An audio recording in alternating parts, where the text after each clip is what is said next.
Mama, relax. Just 3 more weeks. Once the company sale clears, I disappear from this Lagos. And what of the Yoruba woman? Your wife? What of her? She will wake up one morning and I'll be gone. Back to Adesua in Benin. My real child, growing inside her right now. Not this one who has given me nothing but paperwork and prayers. Just make sure she signs the transfer papers before you disappear. She will sign. She signs whatever I put in front of her.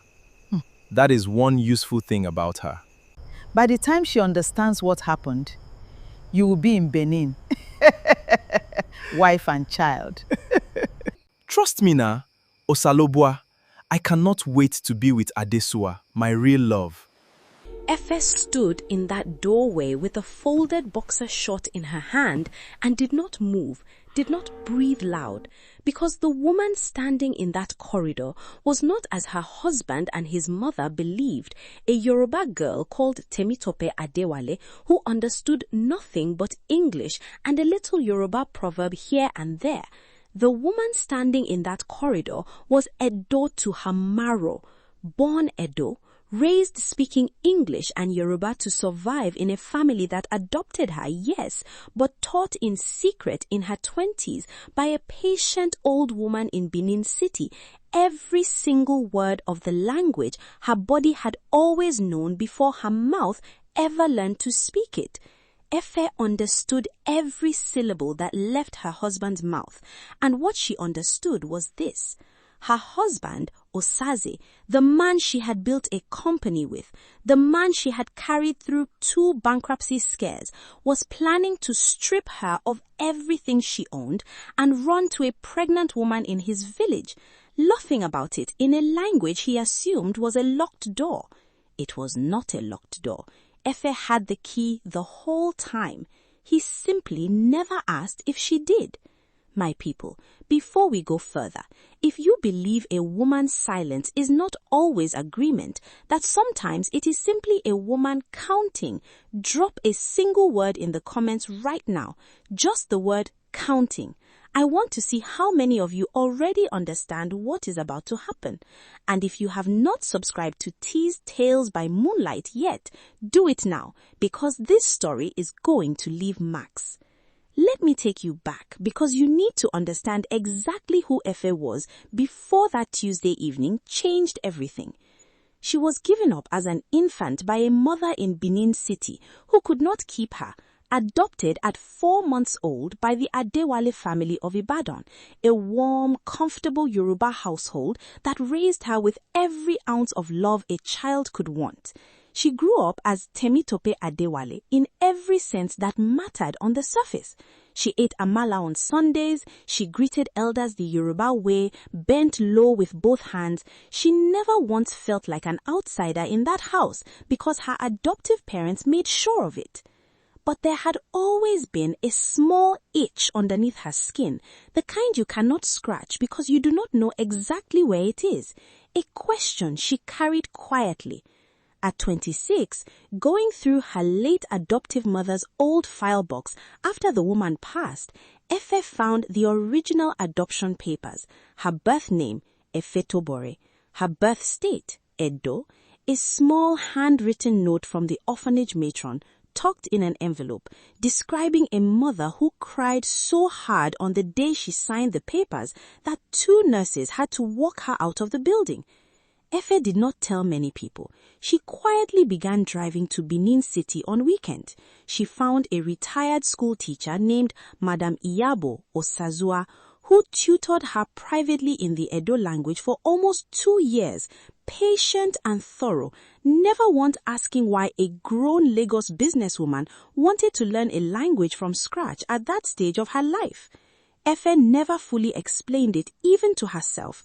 She only knew that something in her chest settled every time she spoke it, like a door in her body finally closing properly after being left ajar for 26 years. She never told Osaze, not because she was hiding a weapon. She simply never saw a reason to announce it. A woman does not owe every man access to every room in her own house. She met Osaze the ordinary way people meet in Lagos, through a mutual colleague at a logistics conference in Victoria Island. He was charming in the specific way that broke men are charming. Hungry and quick with compliments, a man who had run one failed transport business already and was circling a second attempt with borrowed confidence. Efe, who by then owned a growing import consultancy with 14 staff and 2 warehouses in Apapa, found something in him that reminded her foolishly of potential. She financed his second transport company almost entirely. She put her name as guarantor on the loan. She restructured his logistics routes using her own contacts in customs and shipping. Within 3 years, Osaze Logistics was moving containers up and down the Lagos-Ibadan Expressway and turning a real profit. A profit built brick by brick on Efe's network, Efe's capital, and Efe's patience. They married 2 years into the business partnership, a modest court wedding followed by a bigger traditional ceremony in Ibadan that Efe's adoptive family organized with pride because as far as they were concerned, their daughter had found a good man. Nobody in that hall, not one person, knew that the good man's mother, Mama Osaze, had never once accepted Efe really. Osaze's mother came from Benin, old Edo aristocracy in her own mind if nowhere else, and she had made it clear from the first meeting that a Yoruba woman with no non-Edo blood was not the daughter-in-law she had prayed for. She smiled at every family event. She called Efe my daughter in every photograph, and underneath every smile was a woman counting the days until her son would be free to marry someone she considered properly his own. What Mama Osaze did not know, was that the woman they were plotting against, in a language they assumed protected them, was more Edo than either of them realized. The ancestors have a particular sense of humor. They like to hide the biggest weapons inside the things people dismiss. If this story is already gripping you, tap that like button now. It costs nothing, and it tells YouTube to push this story to the next woman who needs to hear it.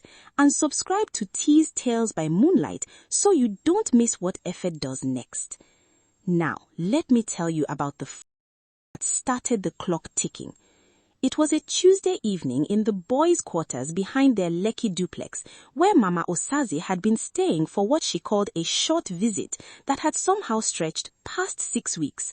Efe had gone to drop off a stack of folded laundry, expecting an empty room, and instead found the door slightly open and her husband's voice inside speaking to his mother in low, comfortable Edo, the language of people who believe they cannot be overheard. That was the conversation Efe walked into. That was the sentence about Adesuwa, about the pregnancy, about the money from selling the company, about disappearing to the village. But it did not stop there. Madame Egiato laughed, a dry, satisfied laugh, and said something that cut deeper than anything else that evening. "Make sure you get her to sign the company transfer papers first," the older woman said.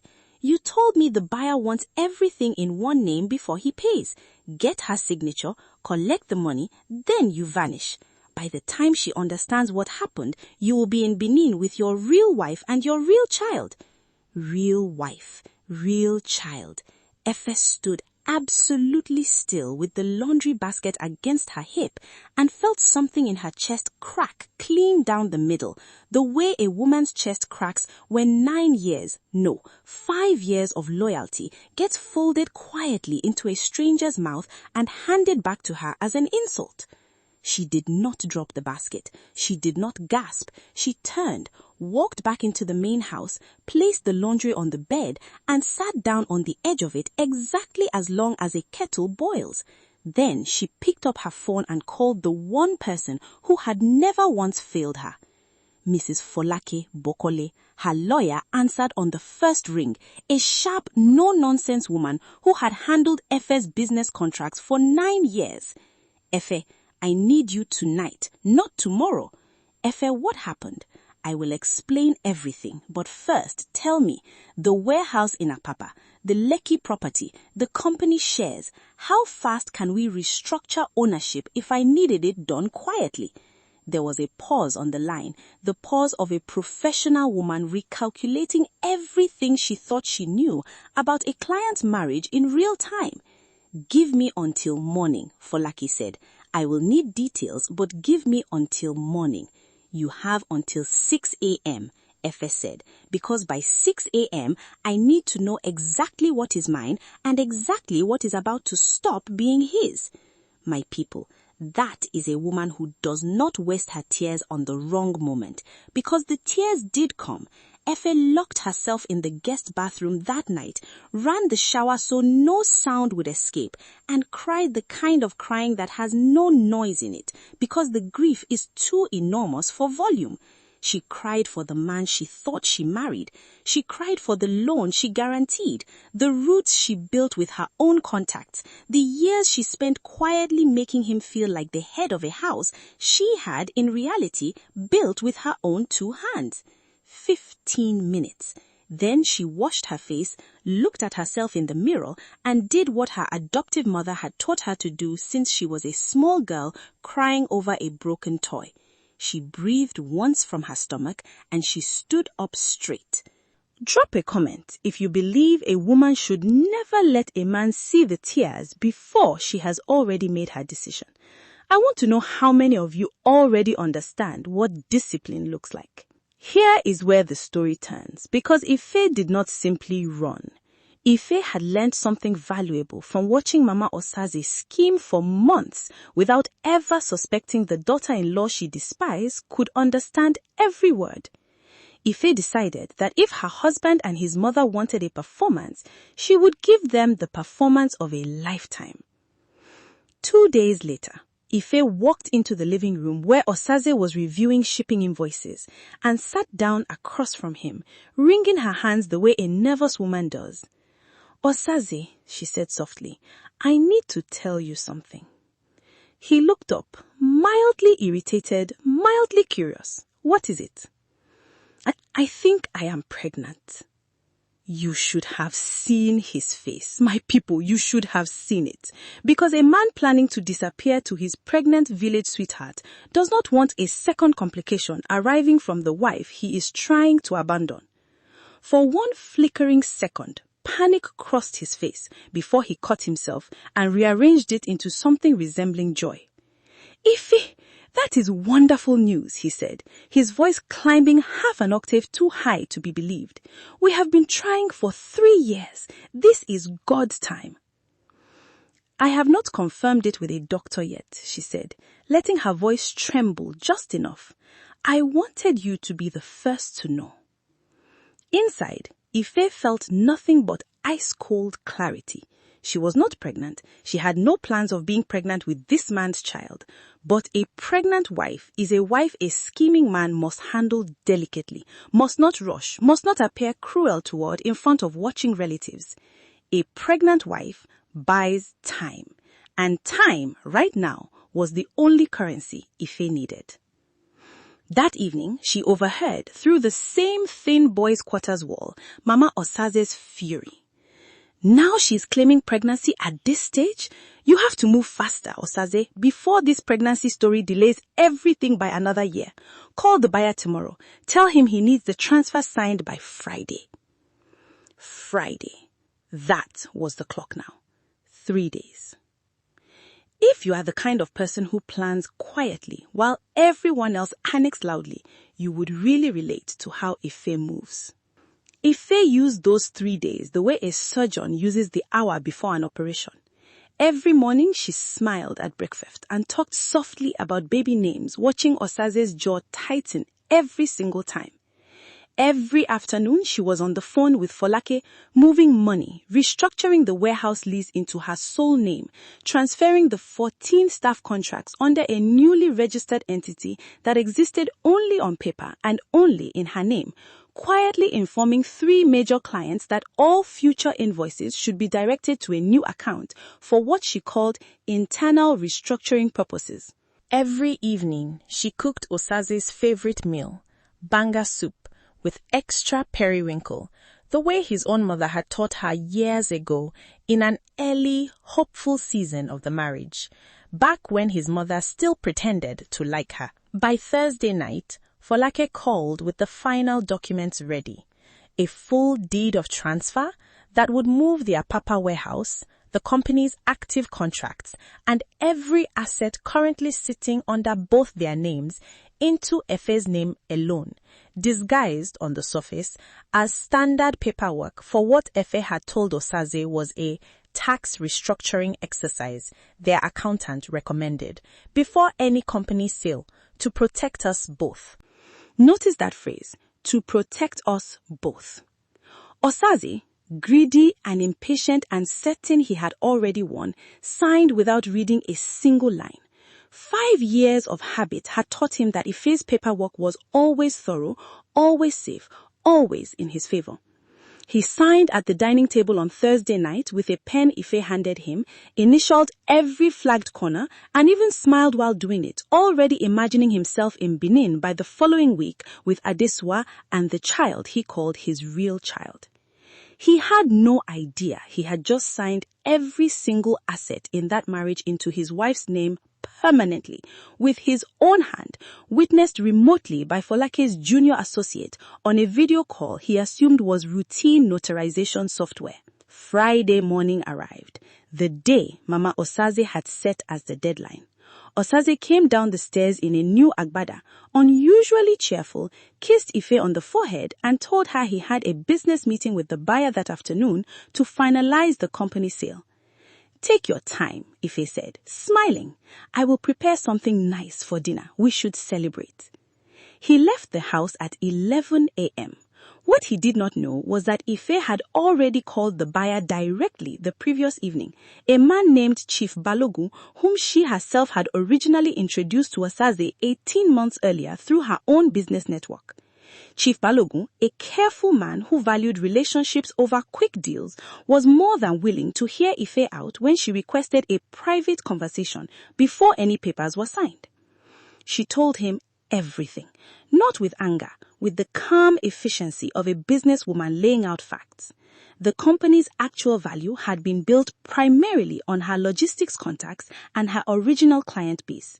The assets Osaze intended to sell were, as at Thursday night, legally hers alone with her own hand. And any deal signed with Osaze that afternoon would be built on paperwork that no longer matched reality. Chief Balogun, who had not survived 30 years in Lagos business by ignoring red flags, thanked her quietly and rescheduled the meeting. At 2 p.m., Osaze called Ife in a panic that he tried and failed to disguise as confusion. "Ife, something strange happened at the meeting. Chief Balogun says the assets do not match what is on record. He says the warehouse lease is not even under the company name anymore. What is going on?" Ife let the silence sit for exactly 4 seconds before she answered. 4 seconds, the same 4 seconds she had once needed in a hotel corridor she had never actually visited, but understood instinctively because some rhythms of betrayal repeat themselves across every woman who has ever loved a man who mistook her devotion for stupidity. "I heard you, Osaze," she said, finally, quietly, in Edo. There was a silence on the phone so complete she could hear him breathing. "I heard everything," she continued, still in his own mother's language, the language he believed had kept his secret safe for months. "I heard the conversation with your mother about the money, about Adesua, about your real wife and your real child. I heard it, Osaze, and I understood every single word because I am Edo. Born Edo, raised somewhere else, but Edo to my bones. You spent years hiding behind a language you assumed I could not touch, and I let you believe that because I wanted to see exactly how far a man's greed could stretch when he thought nobody was watching." The phone went dead silent. Then his voice cracked through, no longer smooth, no longer confident, something close to panic bleeding through every word. "Efe, wait, let me explain." "There is nothing to explain," she said, switching back to English now, calm as still water. "You already explained everything yourself to your mother 3 weeks ago, and you signed away every asset in this marriage with your own hand 2 nights ago because you trusted my paperwork more than you ever bothered to read it. That is not my fault, Osaze. That is 9 years of a habit you built yourself." Efe, please, we can fix this. I am not pregnant, she added, quiet and final. I never was. I only needed 3 days, and you gave me exactly 3 days without ever once asking why a woman planning to abandon your marriage would suddenly announce a pregnancy. That should tell you something about how carefully you were ever paying attention to me. She ended the call. By evening, Osaze arrived home to find his belongings already packed into 3 suitcases in the driveway, and Efe standing on the veranda with a folder in her hand, the same posture, the same stillness Madame Yabo had once told her every Edo woman in her lineage carried when the moment demanded it. You cannot do this, he said, his voice climbing, panic now fully uncovered, no performance left to hide behind. Efe, please! That company, that house, I built that with you. You built nothing, she said simply. You signed things I placed in front of you, the same way you have done for years, and you benefited from work you never once understood how to do yourself. Ask Chief Balogun, ask your mother, ask Adesua, since she is carrying the child you call real. None of them will tell you what you want to hear, because none of what you believed about your own life was ever actually true. You borrowed a house and thought you owned it. He reached for the folder in her hand. She stepped back, unhurried. This is a copy, she said. The original is with my lawyer. Every asset, the warehouse, the company contracts, the Lekki property we currently stand on, all of it is legally mine, signed by your own hand, witnessed properly, filed already. You have until tomorrow morning to remove your things from this house. He stood in that driveway, and for the first time in the entire relationship, Efe watched a man's confidence collapse in real time, watched him understand far too late that the woman he had spent years dismissing as a convenient Yoruba wife with no real family of her own had in fact been quietly rebuilding herself into someone with roots deeper and steadier than he had ever bothered to learn. 3 quick questions before we finish this story, and I genuinely want your honest answers in the comments below. 1. Did Efe wait too long to protect herself, or did those years of watching quietly give her exactly the patience she needed to dismantle everything cleanly when the moment came? 2. The fake pregnancy, was that brilliant strategy, or did she cross a line by using that particular lie even against a man who was planning something far worse? 3. If you had spent years learning a language in secret and one evening it handed you the exact truth about your marriage, would you have confronted him immediately in the doorway? Or would you have done exactly what Efe did and let silence build the trap first? The news, as these things always do in Lagos and in Edo State alike, traveled fast once it began moving. His mother's plan to relocate her son quietly to Benin collapsed within the same week because Chief Balogun, a respected man in Lagos business circles, mentioned the failed deal to 2 other contacts, and those contacts happened to know both families. Adesua, back in the village, discovered from her own relatives that the man who promised to bring her to Lagos as his real wife had in fact lost every asset he once claimed to own, and was now a man with a title and no company behind it. She was, by all accounts, considerably less patient with a broke man than she had been with the idea of a wealthy one. Osaze moved back into his mother's compound in Benin within the month. His logistics company reduced to 2 trucks he had personally purchased before the marriage, the rest having always technically belonged to contracts and clients that followed Efe, not him. Mama Osaze, who had spent years quietly congratulating herself on a scheme well plotted, now found herself in a village where everyone asked, gently but persistently, what exactly happened to the wealthy Lagos son she used to boast about at every gathering.